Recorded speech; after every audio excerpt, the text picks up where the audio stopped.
Halo semuanya, berjumpa kembali dengan saya, kurator dari kanal Suarna Lokaya. Kali ini kita akan membawakan cerita dari akun Twitter Algasa yang berjudul Hantu Kepala Buntung. Untuk para pendengar yang mungkin punya kisah horor yang ingin dibawakan, silahkan kirimkan ceritanya ke email suarna.lokaya@gmail.com. Sebelum kita masuk ke dalam ceritanya, saya mohon dukungan dari para pendengar untuk klik subscribe, like, and share. Dan jangan lupa aktifkan lonceng notifikasinya agar para pendengar tidak ketinggalan kisah-kisah terbaru dari Suarna Lokaya. Dan untuk para pendengar yang sudah memberikan dukungan, saya ucapkan banyak terima kasih dan semoga Tuhan juga melancarkan setiap usaha dari para pendengar. Mari kita mulai tenggelam dalam kisah ini. Kisah dimulai.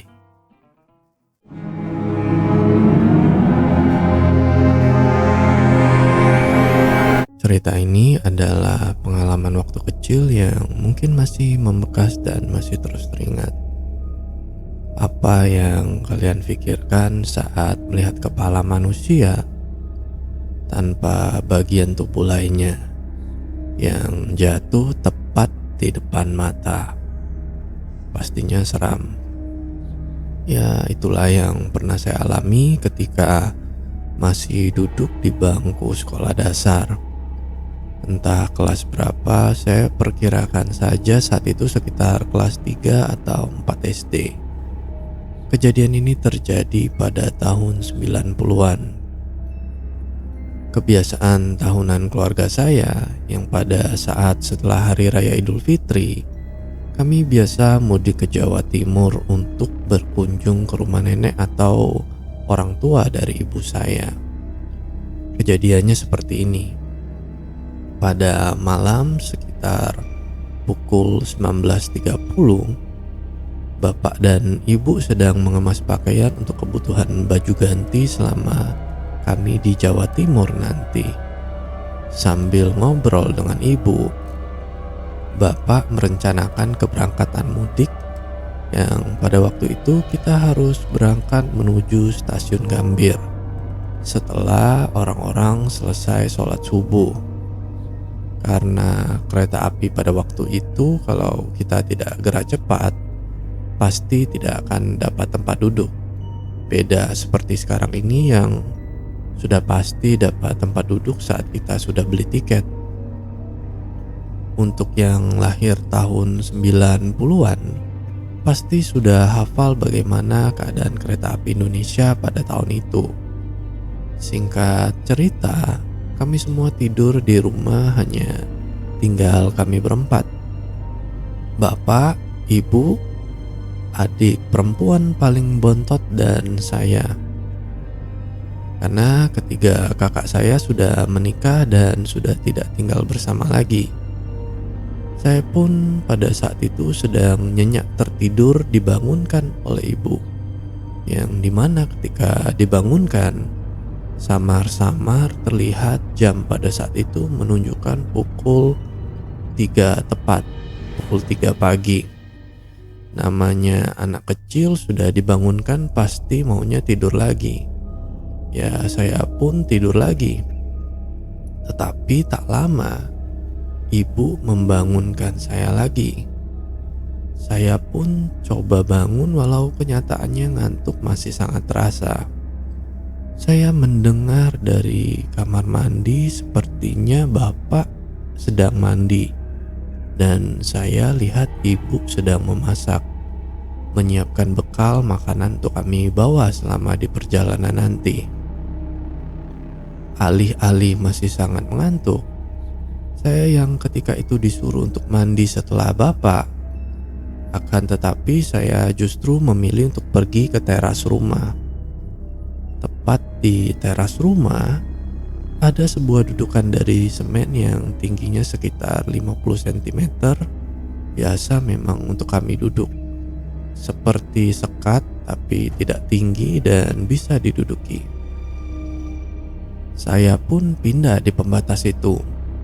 Saya duduki pembatas tepat di tengah antara kedua kaki dan saya coba membaringkan tubuh saya dengan pipi menempel dan menghadap ke sebelah kiri. Tidak ada orang lain selain saya waktu itu. Dulu, tepat di depan rumah, masih ada kebun milik tetangga. Pohon yang paling besar itu ada pohon jambu, pohon petai Cina, dan pohon salam. Ketika saya tidur-tiduran di pembatas itu, saya mendengar suara ibu meneriaki saya, menyuruh saya bergegas untuk mandi, tapi tak saya hiraukan. Saya pun mengganti posisi kepala saya yang awalnya mengarah ke kiri, saya pindahkan ke arah kanan dengan bagian pipi yang menempel di pembatas sekat tersebut. Tak lama dari itu, saya seperti mendengar suara seperti batu yang bunyinya menggelinding hendak ingin jatuh. Tapi saya cuek saja tidak menghiraukan akan hal itu. Namanya masih bocah. Tak lama ada bunyi yang sama terdengar kembali. Kali ini saya sedikit penasaran dan mencoba menunggu. Apa yang sebenarnya ingin jatuh dari atas genteng itu? Bunyinya tepat di atas kepala saya. Ketika saya menunggu, tapi tetap tidak ada yang jatuh dari posisi atas genteng. Saya masih tidak peduli akan hal itu dan tak lama, di suara ketiga kalinya, bunyi itu semakin lama semakin terdengar. Dan seakan suara itu sangat dekat tepat di atas kepala. Saya coba bangun dan melihat di sekeliling arah kebun-kebun, akan tetapi tidak ada sesuatu di sana. Saya pun kembali lagi ke posisi awal dengan posisi pipi mengarah ke kiri. Saat ini bunyi itu sepertinya mulai menghilang. Akan tetapi, berselang sekitar 2 menit, saya mendengar tepat di atas kepala seperti ada yang menimpuk genteng tersebut. Suaranya lumayan keras. Ketika saya mendengarkan suaranya itu seperti batu yang menggelinding berjalan mondar-mandir. Sontak saya pun terbangun karena kaget. Akhirnya saya melihat kembali ke arah kebun, mengamati sekitar, mengamati arah atas, seperti atap-atap plafon pun tak luput lepas dari penglihatan saya. Akan tetapi ketika saya coba cari dan saya amati suara tersebut, suara itu justru menghilang. Saya pun coba kembali untuk tidur-tiduran di pembatas itu lagi dengan pipi mengarah ke kanan. Akan tetapi tak lama ketika saya baru meletakkan pipi di atas pembatas, sesuatu justru jatuh tepat di depan wajah saya. Ya, jaraknya mungkin hanya sejengkal dari wajah. Iya, kepala. Hanya kepala tanpa bagian tubuh yang pada saat itu jatuh tepat di hadapan saya.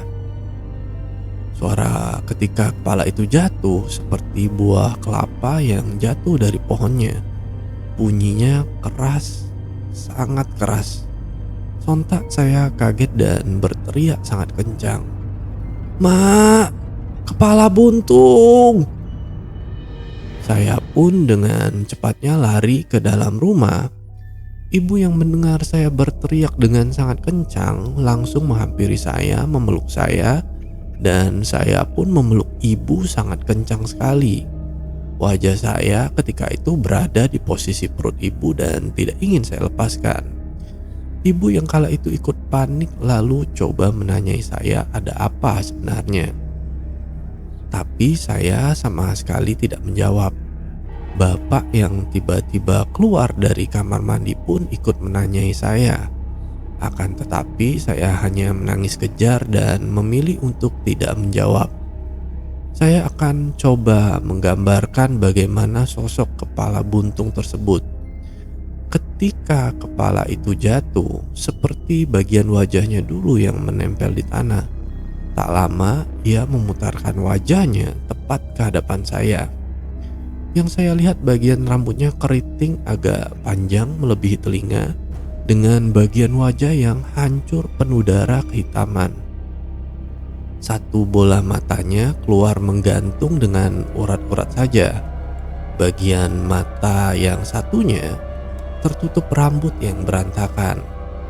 Masih pada waktu kejadian, tepat pada waktu itu, saya pun kalau kata orang itu sawan. Ibu memberi saya minum tapi saya menolaknya. Hanya menangis terus-menerus yang saya lakukan. Singkat cerita, jam sudah menunjukkan pukul 5 pagi. Kami bergegas berangkat berjalan kaki dari rumah menuju jalan raya. Sesampainya di jalan raya, kami pun menunggu angkutan umum berupa patas AC.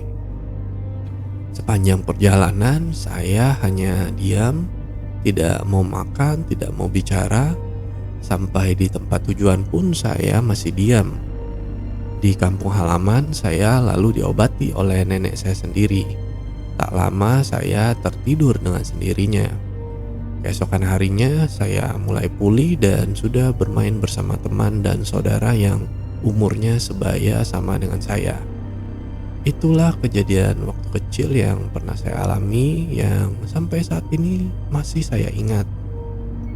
For your info, menurut beberapa sesepuh atau tokoh masyarakat di tempat saya tinggal, yang sampai saat ini masih saya tinggali, tempat ini dulunya adalah jalur atau jalannya orang-orang berperang pada zamannya.